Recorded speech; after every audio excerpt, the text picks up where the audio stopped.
வணக்கம் நண்பர்களே, நாம் அந்த பதிவில் என்ன பார்க்க போகிறோம் அப்படின்னா, அருமையான மாற்றங்களை கொண்டு வந்த இபிஎஃப்ஓ அமைப்பு ஊழியர்களுக்கு கொண்டாட்டம் அப்படிங்கிற தலைப்பை தான் நம்ம அந்த பதிவில் பார்க்க போகிறோம். நீங்கள் நம்ம சேனலுக்கு இப்போ தான் புதுசாக வரீங்கன்னா நம்ம சேனலை மறக்காமல் சப்ஸ்கிரைப் பண்ணிக்கோங்க. கூடவே பெல் ஐகானையும் ப்ரெஸ் பண்ணுங்கள். அப்போ தான் நம்ம போடக்கூடிய வீடியோஸ் உங்களுக்கு இன்ஸ்டண்ட்டாக நோட்டிஃபிகேஷனில் வரும்.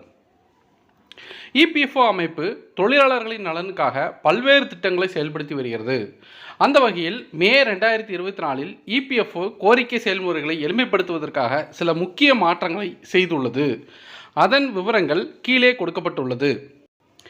Multi location claim settlement. முன்னதாக உறுப்பினர் கணக்கு வைத்திருக்கும் அலுவலகத்திலேயே பிஎஃப் கிளைம் தாக்கல் செய்ய முடியும். புதிய விதிகளின்படி உறுப்பினர் வேலை செய்யும் எந்த இடத்திலும் உள்ள இபிஎஃப்ஓ அலுவலகத்திலும் கிளைம் தாக்கல் செய்யலாம். இது உறுப்பினர்களுக்கு வசதியாக இருக்கும். Death claim, faster death claim.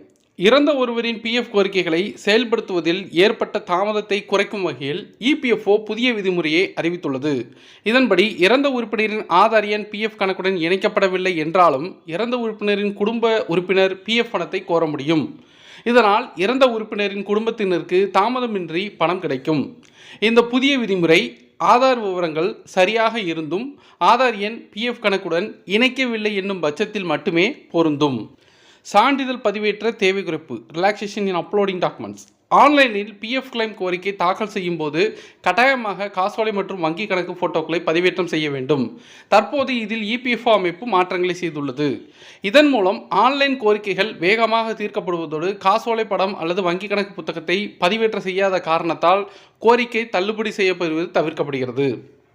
Auto settlement தொகை உயர்வு, இன்க்ரீஸ்ட் ஆட்டோ செட்டில்மெண்ட் அமௌண்ட். முன்னதாக ரூபாய் 50,000 வரையிலான கோரிக்கைகளே மனித தலையீடு இல்லாமல் பெரும் வசதியாக இருந்தது. ஆனால் புதிய விதிமுறைகளின்படி இந்த தொகை ரூபாய் 1,00,000 வரை உயர்த்தப்பட்டுள்ளது. அதாவது மருத்துவம், கல்வி மற்றும் திருமண செலவுகள், வீடு வாங்குதல் ஆகியவற்றிற்கான கோரிக்கைகள் ரூபாய் 1,00,000 வரை இருந்தால் அவை எவ்வித மனித தலையீடும் இல்லாமல் தானாகவே தீர்க்கப்படும். இந்த மாற்றங்கள் இபிஎஃப்ஓ உறுப்பினர்களுக்கு நிச்சயமாக பயனுள்ளதாக இருக்கும். எளிமையான மற்றும் வேகமான கிளைம் செயல்முறை மூலம் தேவைப்படும் நேரத்தில் நிதி உதவி கிடைப்பதை உறுதி செய்யும். ஸோ இந்த வீடியோவை லைக் பண்ணுங்கள், எல்லாருக்கும் ஷேர் பண்ணுங்கள். மறுபடியும் நம்ம அடுத்த வீடியோவில் சந்திப்போம். நன்றி, வணக்கம்.